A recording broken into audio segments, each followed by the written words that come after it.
Tech Talk with Matthew Dickerson. Matthew Dickerson.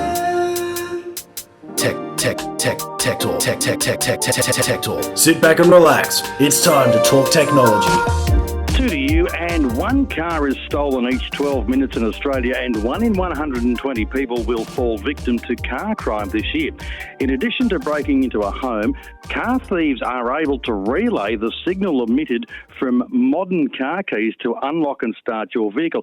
I thought we'd find out some more. I have our resident futurist and technologist on the line, Matthew Dickerson. Good morning. Good morning. I'd love to come in and see you in the studio today, Anne, but unfortunately my car's been stolen, so I can't make it. No, it hasn't been. Don't say things like that. Matthew, I'm glad you're only joking. I am only joking indeed. Now, so how does it work? Firstly, with cars with proximity keys and tags and that sort of things, it works there because there is a signal emitted. Is that correct? So you've got a few things here, Anne, that allow a modern car to work.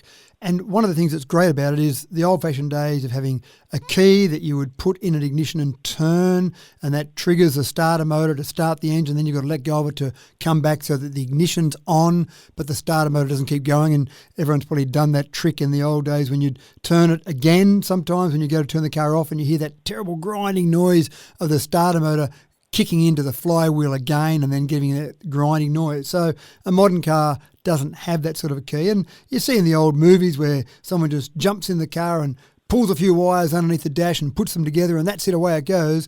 Well, that essentially is the way an old-fashioned key system works. It's just joining some wires together and keeping them joined together. Modern cars, of course, have got keys where you don't need to actually put a key in a door on the outside, if people can remember those days. And so they do use, exactly as you mentioned there, a key called a proximity key. And that does detect that your key is near the car and very near the car, because you don't want to be 50 metres up the road and have someone else be able to get into your car and drive it away. So the sensitivity of the key, or actually of the car, is very accurate, so that it needs to have the key right beside it.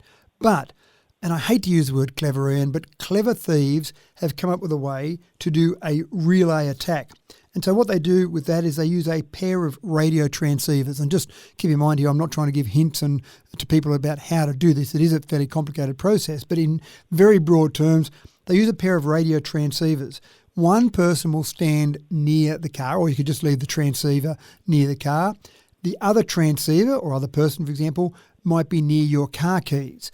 And what it does is it picks up the signal from the car keys, amplifies that signal. That's then picked up by the other transceiver, which is near the car. The car thinks, oh, look at that. There's a car key that's got the right frequency, the right codes. Everything matches up with the key I'm expecting to find. I must have someone sitting beside the car ready to get in. I'll unlock the car. And, of course, you can then start the car and drive off. Now, the trick here is that you've got to be fairly close to the original set of keys. Could you do it in someone's home? If you broke into the home, yes, you could, but if you did that, you'd probably just steal the keys. If you were outside someone's home, if they had, for example, the keys in the bedroom and you were near the outside of that bedroom, it might be close enough that it could pick it up so someone could steal your car using this sort of relay attack without even coming into your house. Now, the more common way I would see is that, and I see it happen all the time, someone will sit down at a coffee shop and they don't want the clutter of some keys in their pocket, so they pull out the keys and sit them on the table while they're having a coffee. Someone at a table next door to them could very easily be close enough to those keys to then do a relay attack to then let someone else start a car 50 metres away if they wanted to. So potentially, Matthew, as you say, that if the keys are in the bedroom, maybe through the window, or if somebody who kept your keys just inside your front door, perhaps they could use that system in order to get the signal to the car. The question I have, though, is I thought the car, so if the car got away, once the car started, I thought a lot of these cars had a system whereby if the key wasn't in it, it would actually stop. Is that not the case? No, most of the time what will occur is that the car will start beeping and annoying you, but for safety reasons, they don't stop the car. And I've actually seen this happen sometimes. For example, I might be getting dropped off by my wife somewhere and I might have happened to have the key in my pocket. And so she stops somewhere, I jump out of the car and walk off and the car starts beeping. Well, that'll keep going and that'll be fine. My wife could keep driving around. If she stopped the car, she wouldn't be able to start it again. But it's just a warning to tell you, I don't detect the key anymore. But there are other reasons that might occur. For example, your key might fail, your batteries might go flat in that key. You don't want to be driving along the freeway at 110 k's an hour and suddenly your car stops because it can't detect the key. So that's why it's done for a safety reason. Once they stole that car, then off they'd go and they'd be right to keep driving it. If they stopped it, it wouldn't be much use to them. Although having said that, when they do that relay attack, there are some of the little devices that they've got that will actually remember that code so they can then effectively be that key. They've stolen the credentials to the key and they're emulating that key.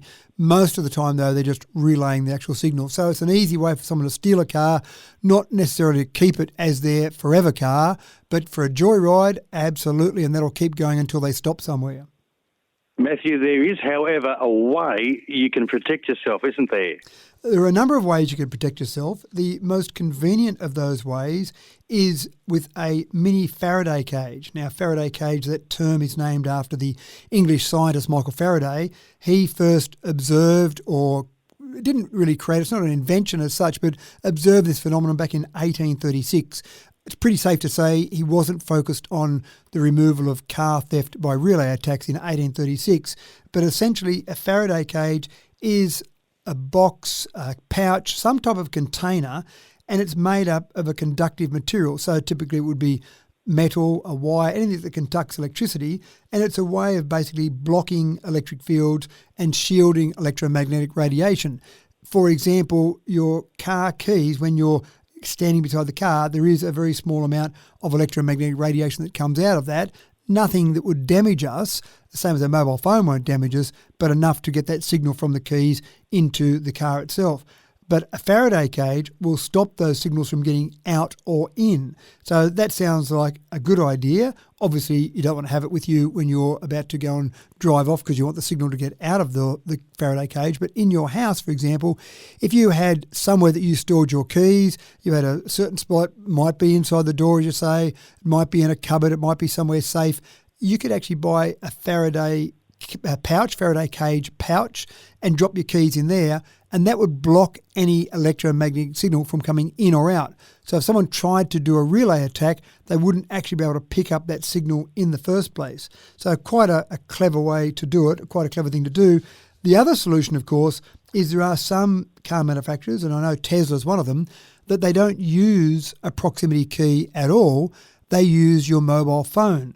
And the mobile phone, the advantage of that is that, to my knowledge, at this point in time, there's never been someone who's been able to use a relay attack with a mobile phone.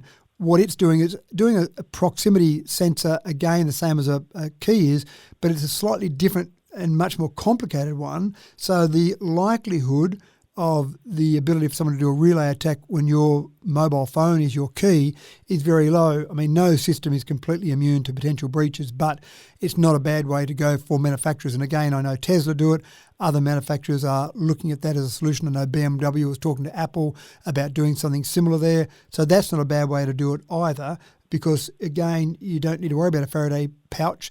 And it would be a bit of a pain to put your phone in a Faraday pouch, because then people couldn't ring you couldn't send text messages because it's blocking the signal. Matthew, the lesson from that seems to be don't leave your keys or your mobile phone sitting on the table, say, if you're at a coffee shop or outdoors where someone could swoop by and grab it. That's certainly one lesson. If you make it a bit obvious to people that your keys are out, that's certainly one. And again, I don't expect people to carry Faraday pouches with them when they go out and have a coffee, but just not making it so obvious where the keys are. And if you see someone kind of hanging around, looking a bit suspicious, with a little device, a transceiver's not very big. It might be the size of, say, a packet of smokes. They might have a little antenna on it. If you see someone hanging around the coffee shop, putting that on tables just near you, maybe be a little bit suspicious of that. Certainly with technology, the criminals have to adapt to it. So I guess the Faraday bag or Faraday box, Faraday cage, is a good way of doing it. You can grab those offline or from retailers, I imagine. I'm not sure if I've seen any at retailers locally, certainly, but online you can buy them. I've seen prices anywhere from $20 up to $60. Some of them look a bit nicer. Some of them are waterproof, so you can put your keys in there and it doesn't matter if you get a bit of water spilled on them. So a variety of ones there. If I was going to do something like that, I would probably just buy a little pouch and then put it in a cupboard somewhere safe, because when you talk to the police, they often do talk about it. People break into your house and there's somewhere that almost has a big sign that says keys here, or a little tray or some hooks on the wall. It makes it pretty obvious where the keys are. But if I was going to do it, I'd probably put that Faraday pouch somewhere in a cupboard that wasn't obvious where the keys were. And then when you come home, you just open up the cupboard and drop your keys in there. Matthew, something else I've heard too, that where the Faraday may come in handy, I've heard of people on escalators in railway stations in Sydney, whereby people have gone, they're standing on there, their wallet's in their back pocket, they can effectively take advantage of the tap chip on the card and actually go past you and do a bit of a scan of your pocket and do a transaction. Have you ever heard of that? Definitely. One of the things that's to be aware of with that particular scenario is that people have got to be very close. And if you saw someone walking through a crowd carrying an EFTPOS machine or carrying a square reader, for example, and they're bumping up against pockets of people as they're walking past, again, that'd be a good reason to be very suspicious. As you know, when you tap your card, it's got to get really close. You can't tap it from half a metre away. So if someone's walking through a crowd with, just say, an EFTPOS machine, and they're just walking through hoping to pick up amounts of money from people's cards, well, they're not going to do it if they're walking along half a metre or a metre away. They'd have to literally get up and bump your pocket as you go along. Now, with mobile phones, obviously that's a way that many people pay for things as well.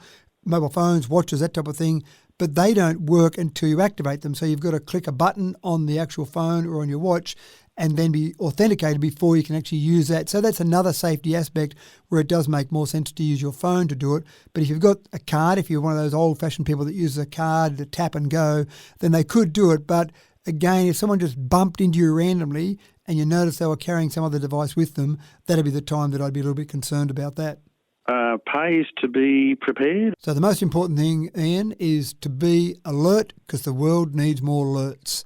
No, in all seriousness, it does pay to be alert and be aware just of your surroundings. So it's not doom and gloom. Technology is wonderful. Technology is fantastic. But you just have to be aware that there are some people out there who, the same as they would have broken into a bank in the old days or stolen some cash out of your wallet, they're using other methods to do the same thing. There's still these bad actors out there. But hopefully, if you can just be aware and be alert, then you can try and prevent some of those attacks. Matthew Dickerson, our resident futurist and technologist, as always, thank you very much for your wise words, and we'll catch up with you tomorrow for Tech Talk at the regular time of 7:45. Thanks, Ian.